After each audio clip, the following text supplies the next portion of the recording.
si vous nous rejoignez tout à l'heure, nous dégusterons du chocolat. La France fait partie des 10 plus gros consommateurs au monde. Mais pour commencer, nouvel épisode de notre série sur les héritiers inconnus. Les généalogistes chargés des enquêtes vont cette fois devoir franchir les frontières. Leurs dossiers vont les emmener aux États-Unis et en Yougoslavie avec des surprises de taille, des doubles vies, des mariages dont personne ne connaissait l'existence et donc parfois des héritiers qui sont bien plus nombreux qu'attendus. Héritiers inconnus, saison 3, épisode 3. C'est un grand reportage de Camille Reperche, Noémie Mailledon et Charles Momy.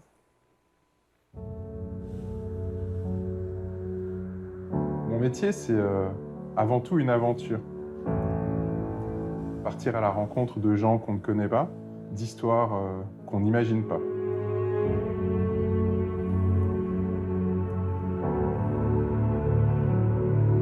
Née le 11 août 1937. C'est elle qu'on a potentiellement en héritier. On s'est retrouvés là avec des frères, des sœurs. Il y a des successions qui peuvent bouleverser une vie. Au global, dans la succession, il y a presque 1 million.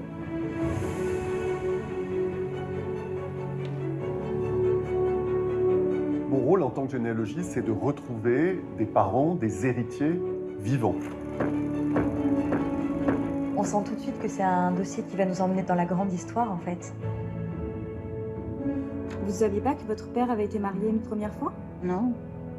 Et il y a pratiquement toujours des secrets dans les familles. C'est vrai. Oh mon Dieu. C'est fou. Oh, c'est si bon de te rencontrer enfin. Nous avons fait quelque chose d'extraordinaire.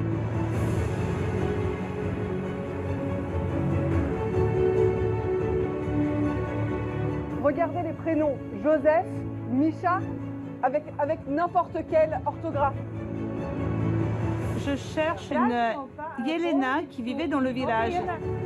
Regarde, Miss Elizabeth Black, donc elle avait un enfant. Donc elle a un enfant. Wayne, on a son prénom. Ah, on a son prénom, yes. On ne sait pas du tout si ça va nous emmener au coin de la rue ou à l'autre bout du monde. Et on se prépare à tout.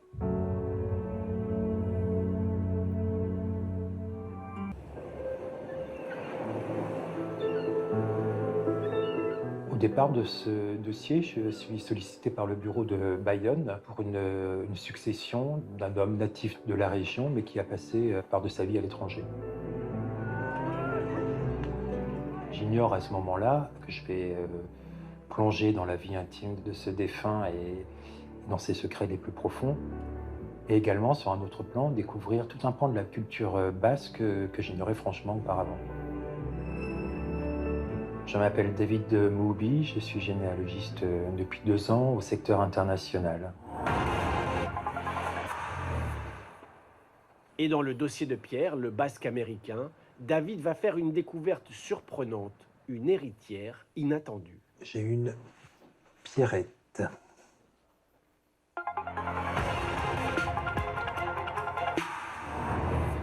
David, chercheur parisien, vient prêter main forte à Pierre Coyola, qui dirige le bureau des généalogistes au Pays Basque. Les 2 enquêteurs ont rendez-vous chez Maître Cabrol, notaire à Saint-Jean-Pied-de-Port. Vous avec moi? Asseyez-vous.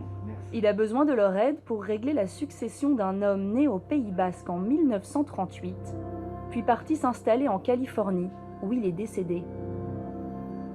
J'ai pas tellement d'éléments probants sur sa descendance, si ce n'est l'existence d'un fils. Voilà la copie du passeport de son fils, qui s'appelle également Pierre,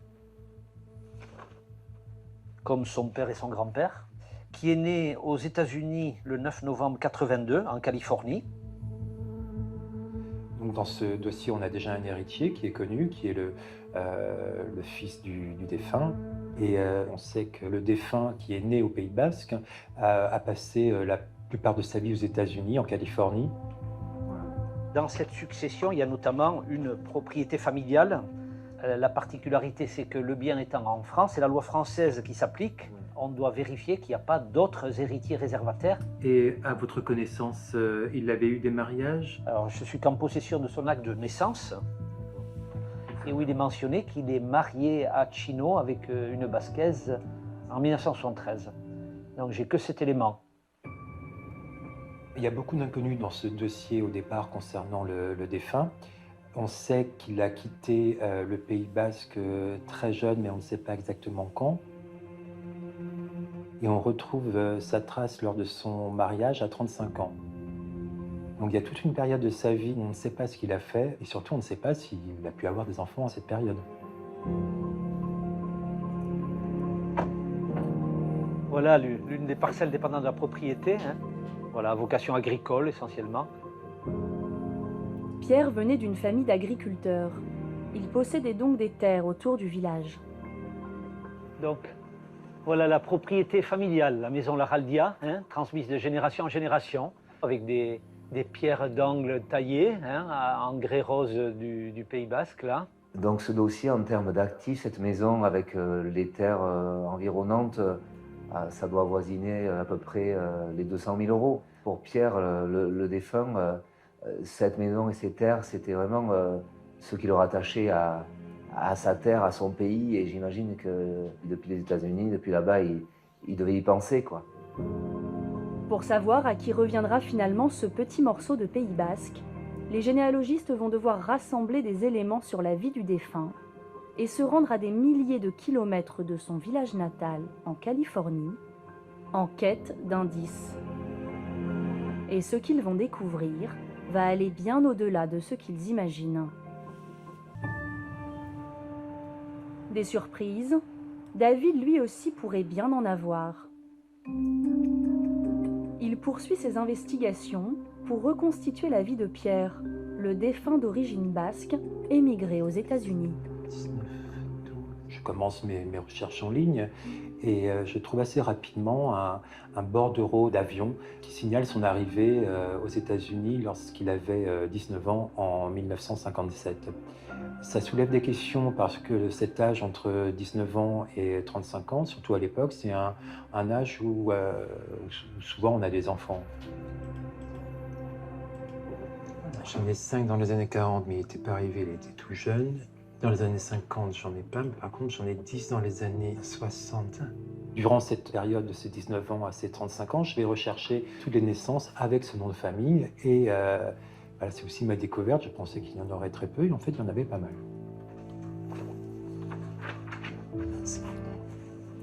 Et donc 76, non, il était déjà marié. Ce serait 4 ans avant la naissance, 4 ans avant ce mariage. J'ai une Pierrette.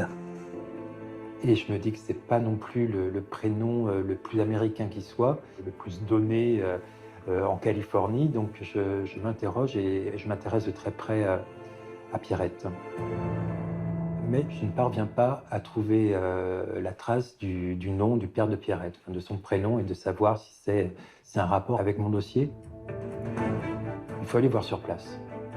Je dois m'assurer que Pierrette est bien ou pas la fille de Pierre.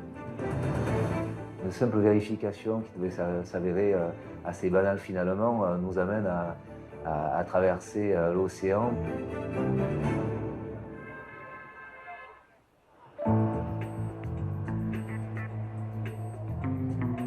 Pierre et David, les généalogistes, espèrent progresser dans leur enquête de terrain en Californie. Il peut y avoir des rebondissements. Hello. On sait toujours quand on commence, on ne sait jamais quand on finit.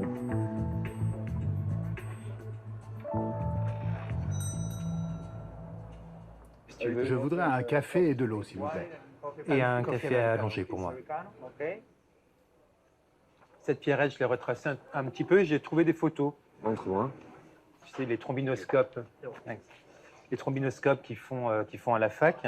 Des photos qui datent du début des années 80, donc elle doit avoir, j'imagine, à peu près 16-17 ans. Je n'ai aucune piste concrète pour retrouver Pierrette. Donc ce que j'essaye de faire, c'est d'essayer d'avoir accès à l'entourage du défunt. Il y a l'indication d'un peintre sur l'acte de décès de Pierre. Tu vois les deux. Ah oui. C'est très ressemblant. Il a été fait par un peintre dont j'ai retrouvé la trace, donc ça peut être éventuellement intéressant de le rencontrer. À 2 heures de route au nord de Los Angeles, Bakersfield. C'est ici que vit la plus grande communauté basque des États-Unis. Et c'est là que Pierre a fini ses jours. Les 2 hommes ont rendez-vous avec le peintre, qui a peut-être des informations sur la vie du défunt avant son mariage. Bonjour, comment allez-vous? Très bien, merci. Merci de nous recevoir. C'est un plaisir. En fait, nous sommes généalogistes en France et à la demande d'un notaire, on fait des recherches sur une personne qui fait partie de votre communauté, de la communauté basque de Bakersfield. Oui. J'ai trouvé voilà, ce texte et ce tableau. C'est Pierre. Voilà. Je sais qu'il était très fier du fait que je lui avais fait une peinture. Pour moi, il était typiquement basque. Il était venu à cause du rêve américain, quoi. De réussir à une autre vie, une vie qu'ils n'auraient peut-être pas eue au Pays Basque. Vous le connaissiez bien, oui? Oui, il était à Bakersfield depuis que je suis là. Moi, j'ai besoin de connaître un petit peu quelle était sa vie. Si, par exemple, s'il a eu des enfants avant, je ne sais pas si vous savez s'il a... Il avait un enfant. Un enfant, donc son fils... Son fils avec le même nom. D'accord. Donc vous ne savez pas s'il a eu d'autres enfants par Non, du tout. Quand on échange avec ce peintre, rien ne ressort. Je me dis que si Pierrette est la fille de Pierre, c'était un secret bien gardé. Je pense qu'une conversation s'impose avec le fils du défunt. J'ai vraiment envie d'en reparler avec lui. Pour retrouver Pierrette, les généalogistes doivent faire toute la lumière sur le passé de Pierre, quitte à exhumer un secret de famille.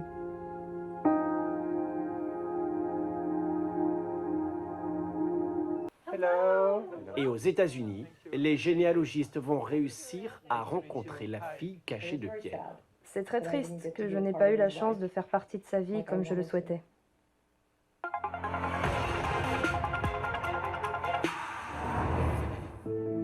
En Californie, le duo de généalogistes cherche toujours à savoir si Pierre, le basque américain, a eu une fille avant son mariage. Il y a parfois des secrets de famille vraiment enfouis. Puis parfois, les secrets de famille ne semblent pas vraiment en être. Donc en fait, on peut être dépositaire d'un secret de famille sans vraiment s'en rendre compte. Ça va être quelque chose comme ça qui va se passer avec Pierre lors de notre rencontre.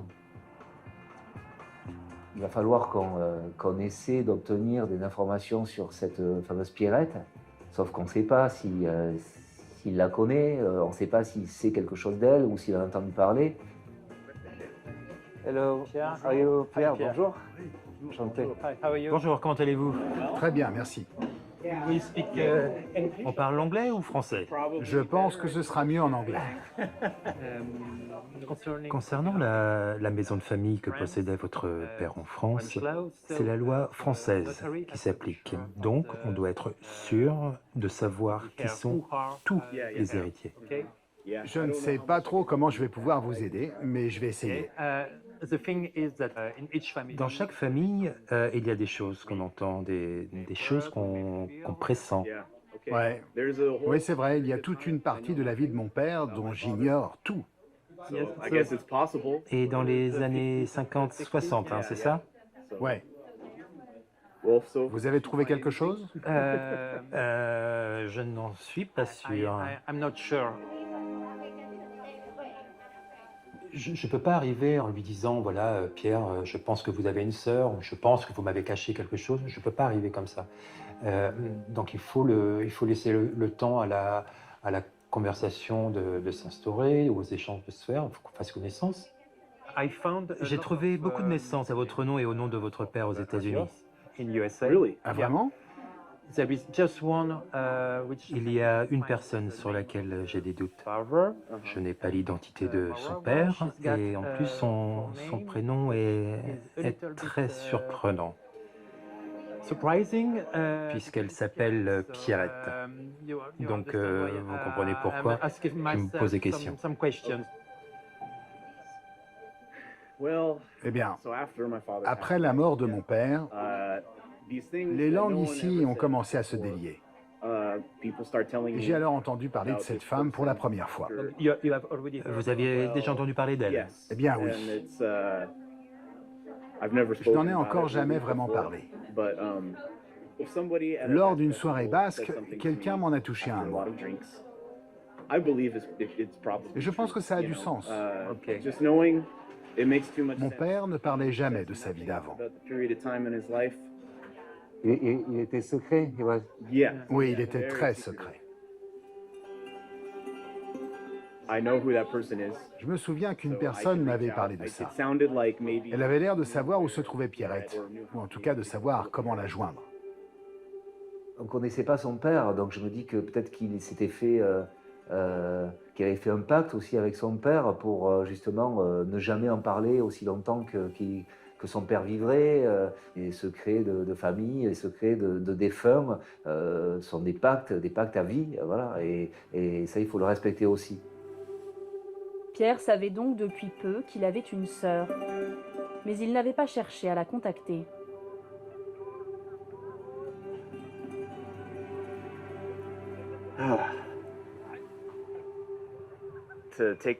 Faire le premier pas vers Pierrette me semblait impossible.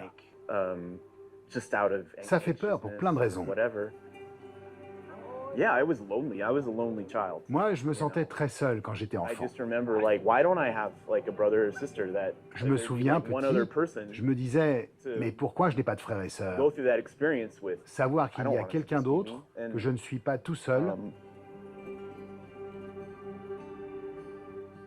J'ai jamais eu envie d'être seul. Concernant l'héritage, en fait, ce n'est plus la question pour moi. J'ai peut-être une sœur, c'est tout. Seule la rencontre avec Pierrette pourra permettre aux généalogistes de savoir si cette dernière est légalement la fille de Pierre. Ils ont rendez-vous avec elle dans quelques heures. Aux États-Unis, après des semaines de recherche, les généalogistes ont enfin localisé Pierrette. Ils pensent qu'elle est la fille cachée de Pierre, le défunt basque américain. On arrive à récupérer l'adresse de Pierrette et elle habite entre Los Angeles et Bakersfield. Et on s'aperçoit voilà, que le père et la fille étaient qu'à 1 heure de voiture.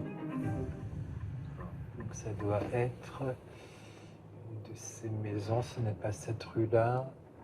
C'est juste la rue suivante, c'est la maison bleue qu'on voit. On est quand même presque sûr que c'est bien la bonne personne. On aimerait qu'elle puisse nous présenter des preuves matérielles de son lien de paternité, quoi. Voilà. Bonjour. Bonjour. Bienvenue. Merci, je suis David. Je suis ravi de vous rencontrer. Est-ce que vous avez un acte de naissance sur lequel figure le nom de votre père? Oui, j'en ai un. Le voici. Oui, autrement. Donc, certificat de naissance, et tu vois tout de suite le nom du père qui est ici, name of father, Pierre. Ouais, il n'y a aucun doute. Non. Donc pour moi, quand elle montre son acte de naissance, c'est la fin de ma mission quelque part, puisque cela prouve que j'ai donc bien une seconde héritière qui va se partager avec son frère toute la partie de la succession en France. Pierrette percevra ainsi 100 000 € avant déduction des divers frais de succession. J'ai peut-être une photo de mon père. Là, c'est lui qui me tient dans ses bras, mais ma mère a découpé la photo. Là, c'est son bras. À Noël, je crois que je devais avoir 2 mois. Là aussi, c'est lui. Je pense que c'est lui. Vous savez, je n'ai pas vu mon père depuis une éternité. Je crois que la dernière fois que je l'ai vu, j'avais 5 ans. Vous n'avez pas eu de contact depuis? Je lui ai parlé au téléphone une fois, mais c'était une conversation très étrange. Je lui ai dit « Bonjour Pierre, c'est Pierrette, je suis ta fille. » Et il m'a dit « Oui, tu es ma fille, mais tu fais partie du passé. » J'ai avancé, moi. Et du haut de mes 13 ans, ça m'a brisé le cœur. Pierre a refermé la porte sur cette époque de sa vie. Il s'est marié, il a eu un fils, Moi aussi, j'ai une photo de votre père. Oh, c'est vrai? Oui, avec son fils et sa femme. Et il a tenu à garder l'existence de Pierrette secrète jusqu'à sa mort. Je suis un peu jalouse de ne pas avoir pu passer ma vie avec lui. C'est très triste que je n'ai pas eu la chance de faire partie de sa vie comme je le souhaitais. Cette place qu'elle n'aura jamais eue dans le cœur de son père, eh ben, au moins elle l'aura eue légalement parlant, quoi. Donc c'est là que vivaient mes grands-parents. Oui, c'est ça. C'est une façon pour elle aussi de se reconstruire en tant que personne, quoi, d'être reconnue. Vos grands-parents et vos arrière-grands-parents vivaient là. C'était la maison de famille. C'est le plus beau cadeau dont je pouvais rêver. Je vais pouvoir dire à mes enfants, à mes petits-enfants que c'est leur racine, qu'ils viennent de là-bas. C'est une bonne chose. C'est une bonne chose pour moi.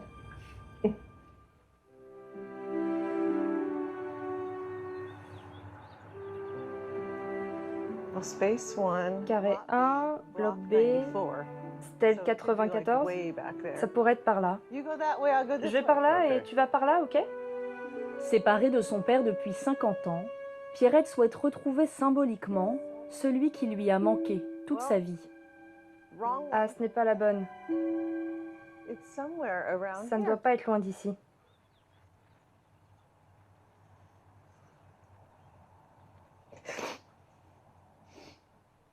Je n'aurais jamais pensé le revoir un jour.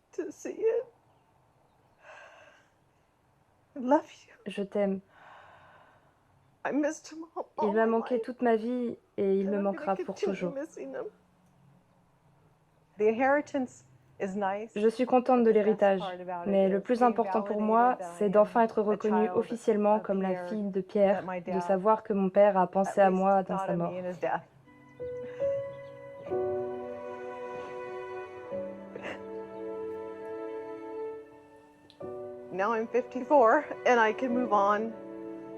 J'ai 54 ans. Maintenant, je peux tourner cette page, aller de l'avant, avoir une relation avec mon frère. J'espère qu'on pourra créer un lien tous les deux et passer de bons moments ensemble. Donc, ça va aller. Prends soin de toi, Pierre. Je t'aime, papa. Repose en paix. Grâce au travail des généalogistes, les deux enfants de Pierre se découvrent chacun un frère et une sœur. Dans quelques jours, ils se rencontreront pour la première fois. À Los Angeles, David et Pierre vont enfin assister à une rencontre très émouvante entre frères et sœurs. Oh mon Dieu! C'est fou! C'est si bon de te rencontrer. Et leurs recherches vont faire ressurgir du passé un fait divers retentissant. Patricia Berta, meurtre victime. elle a été assassinée.